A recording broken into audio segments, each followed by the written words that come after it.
Hey guys, welcome to my channel. I'm Amanda.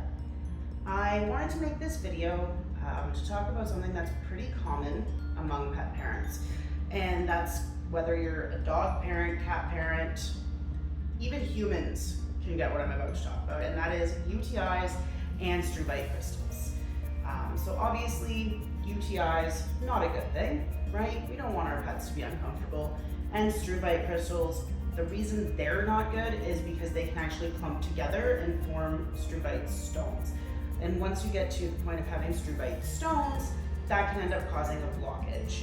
It also can result in needing surgery or other procedures to kind of break up those stones to either prevent a blockage or fix a blockage if there already is one.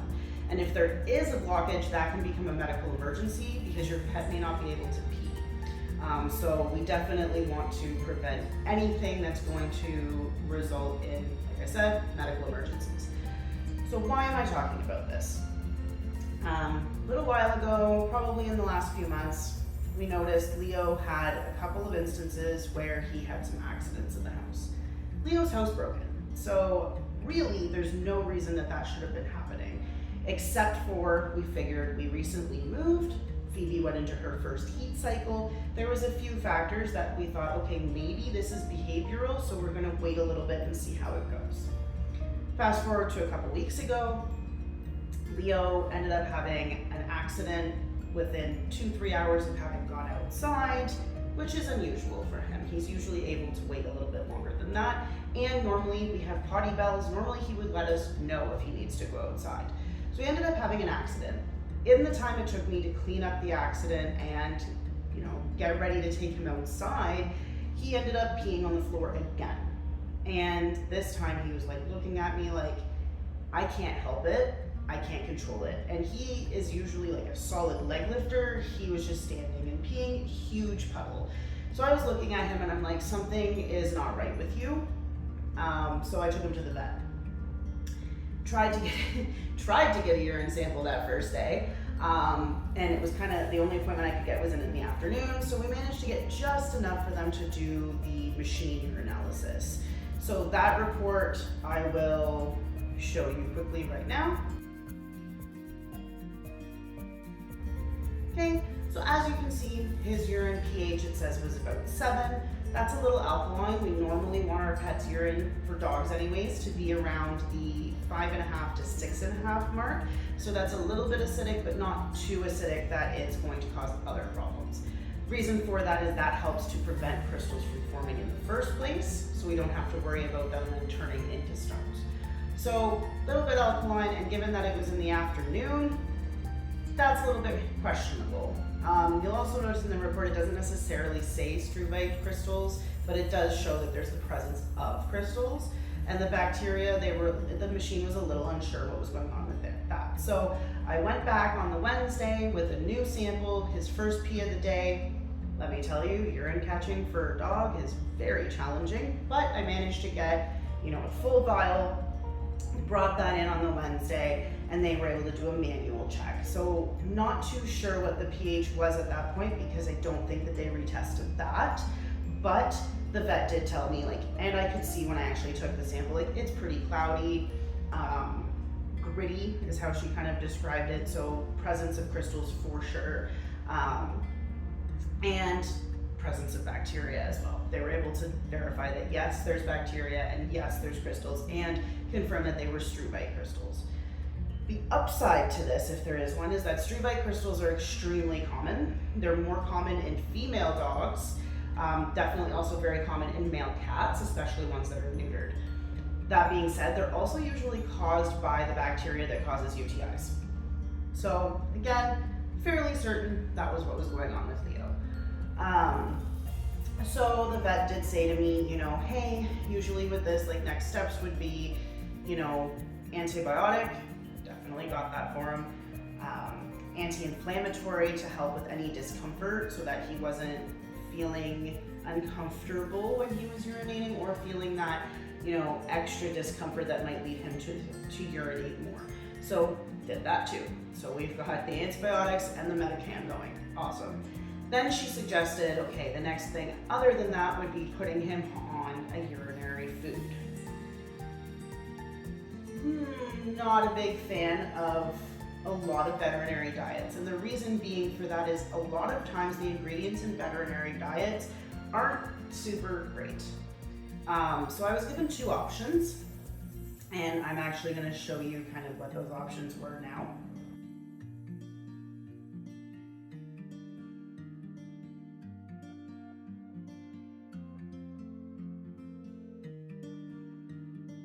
So you'll notice the Rain food has a little bit better quality of ingredients. The first ingredient is a meat, at least, not, a rice, unlike the Royal Canin, which was brewer's rice. The thing is, I am a person who likes to do my own research. So while I was kind of waiting to be able to get that sample to bring it back in on the Wednesday, I did my own research. And one of the big things it says is that you want to increase moisture in your pet's diet. Kind of counterintuitive to want to feed him a dry food.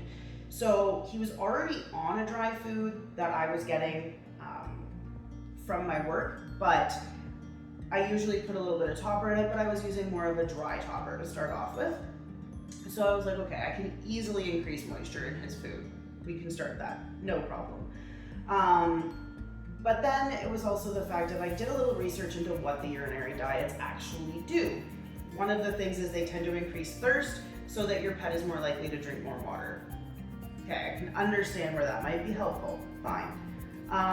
And it also helps to acidify the urine.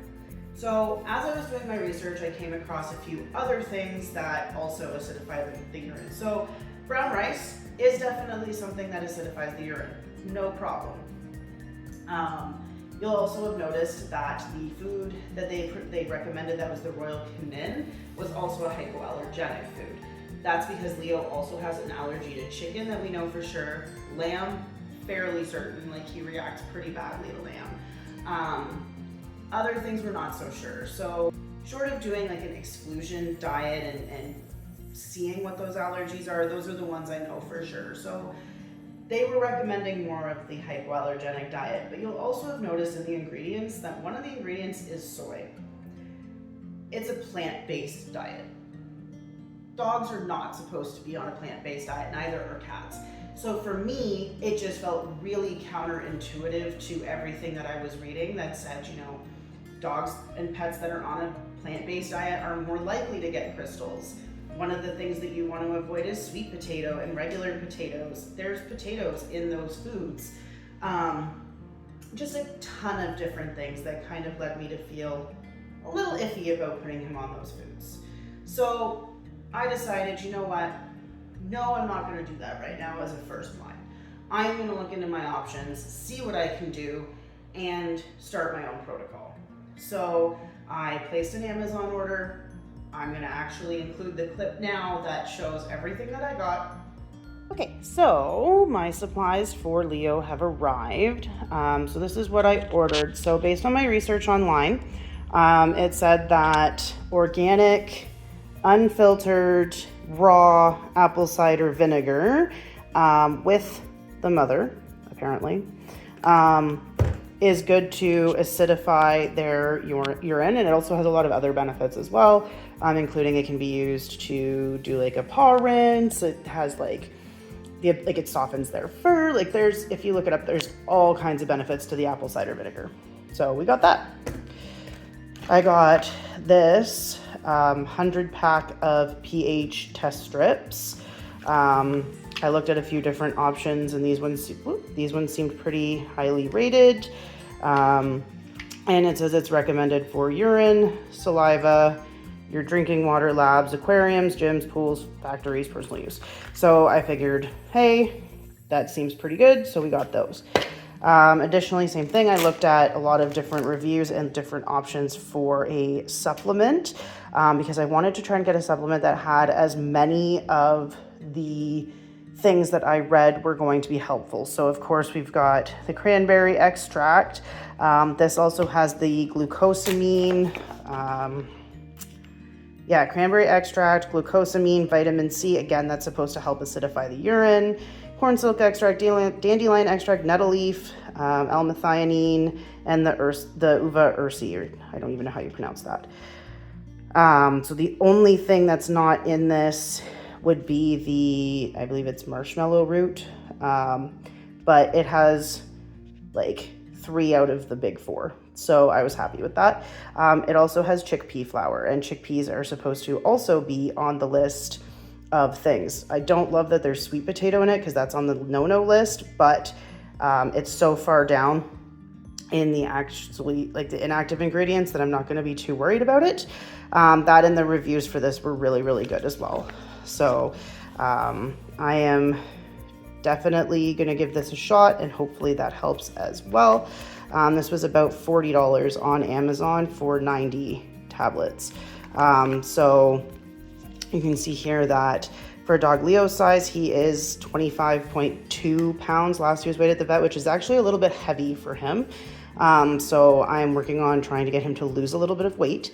So the bites per day is 1, and that's like the maintenance. So it does also say that for difficult issues, increase dosage by 1 chew.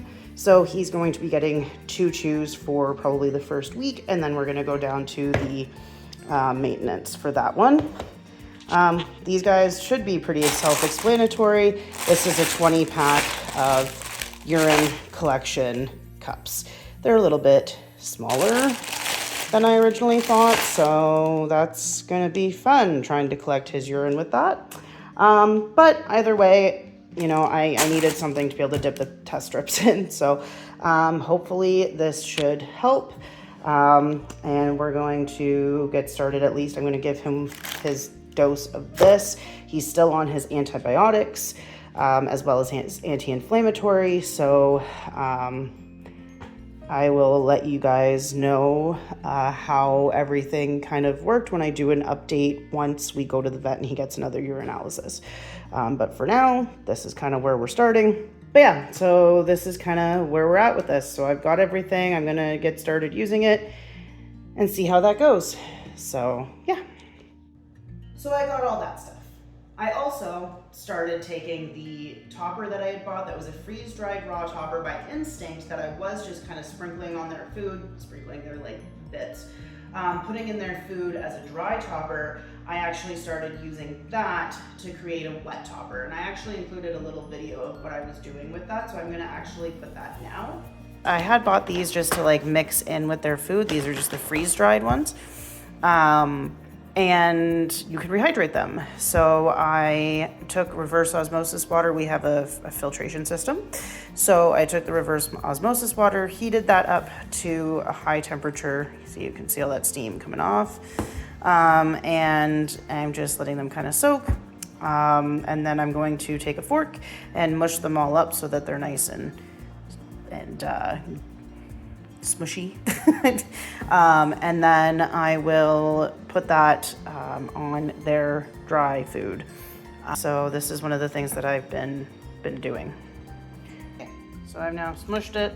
You can see it's like very wet, very like, I don't know what the word I'm looking for is right now, but it's not like the huge chunky bites anymore. It's like thinned out and it's absorbing the water. I was adding canned pumpkin to it, just to like cool it back down and to like give it a little bit more of like a thickness and the fiber. But then while I was doing my research, I came across a couple articles that said pumpkin is not good because it's too alkaline. So we want the urine to be more acidic, so we don't necessarily want to be adding pumpkin. So I stopped doing that. So now I just have this. I'm gonna pop it in the fridge for a couple of minutes. Actually, I'll probably pop it in the freezer for about a minute, just to cool it off so that I can then mix it up with their food. So that was kind of what I started off doing. That way I was like, okay, raw diet, add the water, has more moisture to begin with. I also started using a liquid topper that had like chunks of fish and stuff like that in it, but a fish-based broth as well, and started adding that to their food at dinner time. Whatever Leo gets, Phoebe gets. So she may get a little bit less of certain things because she's not necessarily the one that needs it right now, but she is getting the same things Leo gets. So I thought, okay, we're gonna start with the change of diet. I checked the food that I was feeding because I did accidentally buy something that had lamb in it, so I went back to their old food. Checked the food, has a very low magnesium quantity. Actually, it doesn't even list magnesium on the label anywhere. And that's one of the things to avoid with Struvite crystals is magnesium, phosphorus, and high levels of calcium as well. So low levels of phosphorus, no magnesium, awesome. So that dry food as an additional supplementation, good to go. I've since also ordered and picked up a raw beef dinner by Hungry Hunter. I'll include a little clip of that here. So this is the raw food that I ended up getting. It is by the brand Hungry Hunter, which is a Canadian brand here.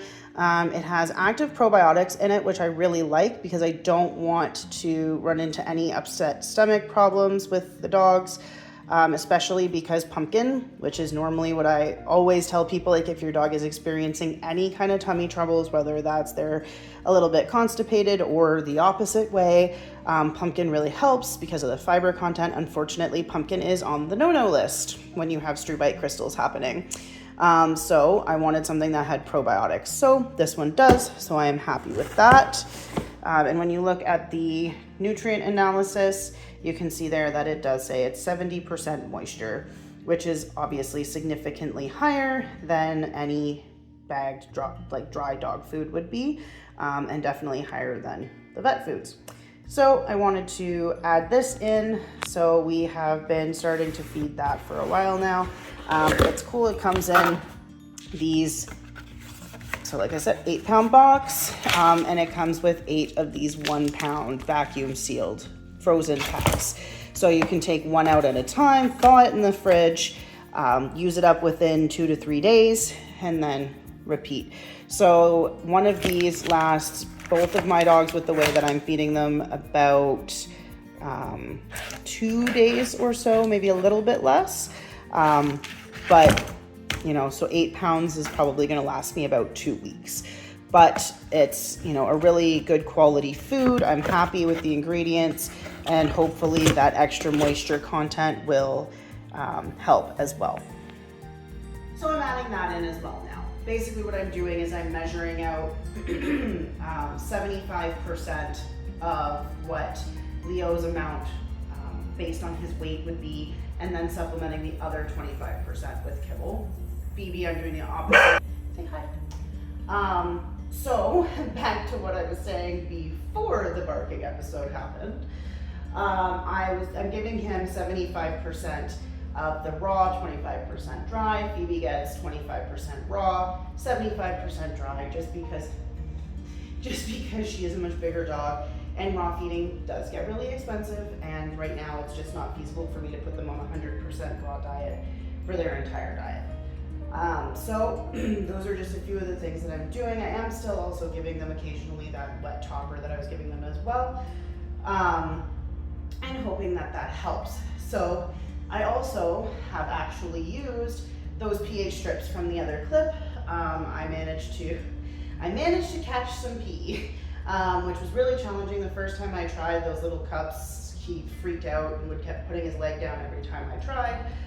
So I have since made sort of a little urine catching pole out of a wire hanger, and I was able to get pee on Monday. So I did check his pH, and according to the pH strips, he's sitting at about 6. So it could be a little bit above or below 6, but it looked, according to the chart, like he's sitting right at 6, which is perfect and exactly what I want.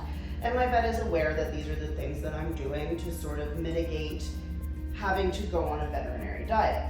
So we're going to do a recheck. We're gonna do a recheck of his urine in about 6 weeks with a new urinalysis, just to kind of see where he's at, see what the levels of the crystals and hopefully the bacteria will be gone, and kind of go from there. So he has one more dose left of his antibiotic. One more dose left of his antibiotic, and one more dose of his anti-inflammatory. So while I've been giving that, I have been giving the double dose of the supplement as of tomorrow, because like I said, he's only got 1 dose left, which is tonight. So after that, he's going to go down to the 1 chew a day maintenance dose, and hopefully that will help prevent the help to prevent the recurrence of more crystals and help prevent him from getting UTIs. So I feel like with Leo, part of the problem might be because he is so low to the ground that his little willy kind of drags in the grass. So I almost wonder if it's much easier for him to get bacteria kind of up through his urethra, resulting in those UTIs. So we're gonna just kind of keep an eye on everything, keep measuring his pH, redo that urinalysis in 6 weeks and kind of see where he's at. Hopefully, the goal is that everything will look good in 6 weeks. I'm gonna continue what I'm doing with his diet and not need to go on a veterinary diet because like I said, I really, really don't want to. I just don't see the point of fighting an issue that requires more moisture in a diet with dry food. I've also picked up some organic, raw, unpasteurized goat's milk that we sell at my store. I'm just waiting for it to thaw, so they haven't started that yet, but it's an excellent source of probiotics. So that's gonna help with his stomach, as well as the fact that it's also a liquid. So that'll just add more moisture into his diet. One of the other things you will have noticed in the other clip is that I got the apple cider vinegar. I haven't started giving that yet, just because his pH was pretty perfect on Monday. So I don't wanna mess around too much with it and end up making it too acidic. So I'm going to be starting adding in that apple cider vinegar dose probably next week. Also probably only going to be giving it maybe once or twice a week. That way I can just make sure like he's getting the benefits from that as well. Jury's kind of still out on if there is for sure benefits on the apple cider vinegar. Some things I read are like absolutely helps acidify the urine. It has other really great benefits as well too if you use it for example, the yeasty feet that they can sometimes get with allergies, skin issues, can be used topically. There's a whole bunch of things that supposedly apple cider vinegar is great for in dogs. There's also some documentation out there, not necessarily peer-reviewed or anything, felt more like opinions from what I found, that says there's no guarantee that any of that stuff works. So unfortunately, in the veterinary community, it's a lot less common to find a holistic vet that kind of knows more about veterinary nutrition other than what is taught in the very brief nutrition program in most veterinary schools. The problem also with those nutrition programs is oftentimes they are sponsored by the very companies that are making the veterinary diets. I don't love that because I feel like that's a little bit like having McDonald's be the sponsor of nutrition courses for doctors, saying that, oh yeah, fast food is great for you, and if you have a Big Mac every day, you're gonna be super healthy. Feels a little biased to me personally, especially when there are other vets out there that don't agree with that line of thinking. All that to say, this is what we're kind of doing as a start. It's still a very new process in terms of seeing if it's working. I'm going to continue to do pH level tests with his first pee of the day every Monday and kind of see if it's holding steady. If it is, awesome, and hopefully that's what the urinalysis from the vet will say in a few weeks as well. We're probably looking at about another 4 or 5 weeks, and hopefully, you know, everything I'm doing will work, and I will keep you posted one way or the other. If it doesn't work, I will totally admit that and be perfectly honest and upfront about it. And if he does end up having to go on a veterinary diet because nothing else is working, I'm going to have to do that. I don't want to, but I'm gonna have to. So Leo is my fur baby. He means the world to me. So whatever I have to do to keep him healthy and safe is what I'm gonna do for him, because I don't want him to end up getting stones and I don't want him to have surgery, especially because surgery is really, really expensive here. So I don't want to have him go through that, and I don't want to have to go through that. So hopefully everything I'm doing helps and works, and he's going to be good to go, and you're going to get a positive report from me. If not, you'll hear that as well. So I just wanted to kind of make this video to start off with so that we could kind of start this journey together. And if anybody has any experiences with having dealt with this particular issue, feel free to have a discussion in the comments about it. Somebody left the apartment and closed the door, so Leo is now barking again. It's just an issue that we're working with training with it. We're getting there, hopefully. But yeah, so let me know in the comments if you've ever dealt with Struvite crystals in your pets, or chronic urinary tract infections, or even if you've got low to the ground dogs that are dachshunds or corgis or anything like that that are male like Leo, and if you've noticed that you seem to see more UTIs. Let me know that too, because I'm interested to see if there's maybe a correlation there. So anyways, have a great day, and tell all your pets hi from me.